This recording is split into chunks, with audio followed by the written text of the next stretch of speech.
कोई भी मुसलमान हो, चाहे छोटा हो, बड़ा हो, बच्चा हो, किसी भी उम्र का हो, हर दिन 5 बार नमाज अदा करता है।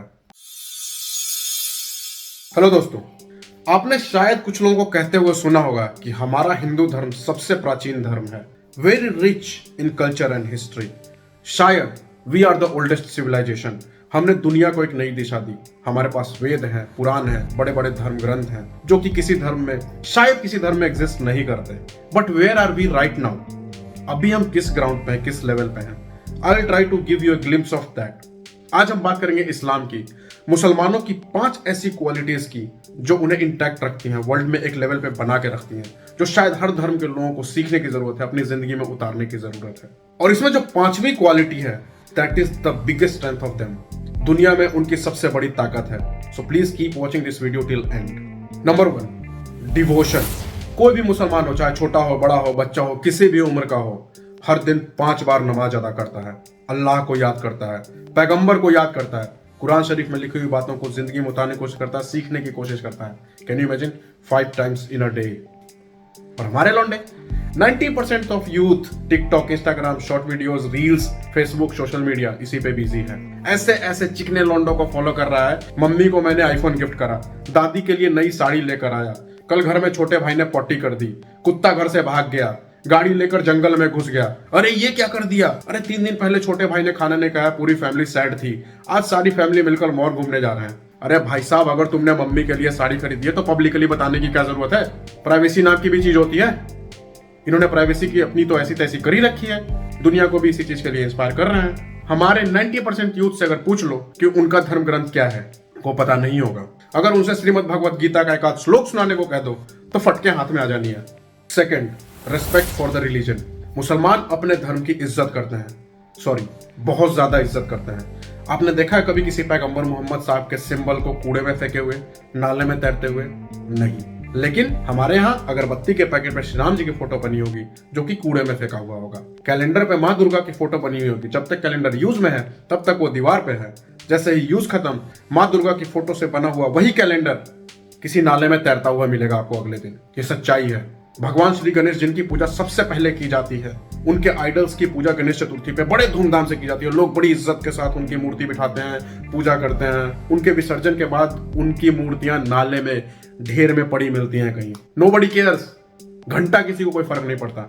ये इज्जत है हमारा अपने रिलीजन के लिए। एक टुच्चा सा एक्टर भगवान शिव जी को दौड़ाते हुए दिखाता है, भगवान का मजाक बनाता है, और हमारे ही लोग बैठ के उस मूवी को ब्लॉकबस्टर बनवा देते हैं, खुद भी हंस रहे होते हैं साले। ये रेस्पेक्ट है हमारा खुद के रिलीजन के लिए। Third, zero tolerance. कोई भी मुसलमान अपने धर्म की थोड़ी सी भी बेइज्जती बर्दाश्त नहीं कर सकता। मैं आपको इंटरनेशनल एग्जांपल देता हूँ। फ्रांस की एक बहुत बड़ी मैगजीन कंपनी ने एक बार पैगंबर मोहम्मद साहब का फनी कार्टून बनाया था। कुछ ही दिनों बाद कुछ मुसलमानों ने उनके ऑफिस में घुसकर ऐसी हरकत की थी कि पूरी दुनिया कांप गई थी। अगर आपको आइडिया नहीं है तो you can Google search it. हमारे यहाँ एक पेंटर भारत माता की नंगी पेंटिंग बना देता है, यहाँ की गॉडेसेस की नंगी पेंटिंग बना देता है। थोड़े बहुत प्रोटेस्ट होते हैं और वो चुपचाप निकल जाता है। लेकिन यही हरकत इसी पेंटर ने पैगंबर मोहम्मद के साथ की होती तो शायद वो अगले दिन का सूरज नहीं देख पाता। अगर इसी आमिर खान ने शिव जी की जगह पैगंबर मोहम्मद साहब को दौड़ते हुए दिखा दिया होता तो वो जमीन के ऊपर नहीं बल्कि जमीन के नीचे मिलता। अच्छा, Muslims can't tolerate disrespect for their religion at any cost. Fourth, daily life skills. आपने शायद गौर नहीं किया हो, बट मैंने बहुत क्लोजली ऑब्जर्व किया है, बहुत केयरफुली इस चीज को नोटिस किया है कि कोई भी लाइफ की मिडिल लेवल की स्किल्स देख लो आप, चाहे वो चमड़े का काम हो, चाहे पंक्चर बनाने का काम हो, चाहे वो कपड़े का काम हो, चाहे वो कशीदाकारी का काम हो, चाहे वो फर्नीचर का काम हो, चाहे वो नाई का काम हो, बार्बर शॉप का काम हो, इन सब चीजों में सबसे ज्यादा मुसलमान लोग लगे हुए हैं। क्यों? कुरान में ये साफ साफ लिखा हुआ है कि कोई भी काम छोटा या बड़ा नहीं होता और आप अपनी जीविकोपार्जन के लिए, जिंदगी जीने के लिए कोई भी काम चुन सकते हैं। ये चीज गीता में भी लिखी हुई है, पर गीता पढ़ते कितने लोग हैं? वो कुरान को फॉलो करते हैं। और आज इसीलिए आप देख लो, अगर किसी मुसलमान फैमिली में बहुत ज्यादा लोग भी हैं तो भी वो आराम से जिंदगी जी सकते हैं, क्योंकि हर कोई किसी न किसी काम में लगा हुआ है। उनके अंदर ये वाली फीलिंग नहीं आ रही हम तो नवाब है भाई, हम ये थोड़ी ना करेंगे। और इसीलिए वर्ल्ड लेवल पे भी मुसलमान, they can survive in worst situations. And as I promise, the last one is their biggest strength. The fifth one, unity and support. मुसलमानों में बहुत ज्यादा यूनिटी है। अगर एक मुसलमान किसी पर्टिकुलर पार्टी को वोट देने के लिए तैयार है तो बाकी के 99% ऑफ मुस्लिम्स उसी पार्टी को वोट देंगे। अगर कोई बंदा मुसलमानों के लिए आवाज उठा रहा है तो सारे के सारे मुसलमान उसको सपोर्ट करेंगे। आपने देखा होगा कि भले ही कोई मुसलमान औरत पिछले 6 महीने में घर से बाहर ना निकली हो, लेकिन जिस दिन वोटिंग का टाइम होगा उस दिन जरूर बाहर निकलेगी। अपने राइट्स का इस्तेमाल करते हैं वो लोग, लेकिन ये चीज हिंदुओं में नहीं है।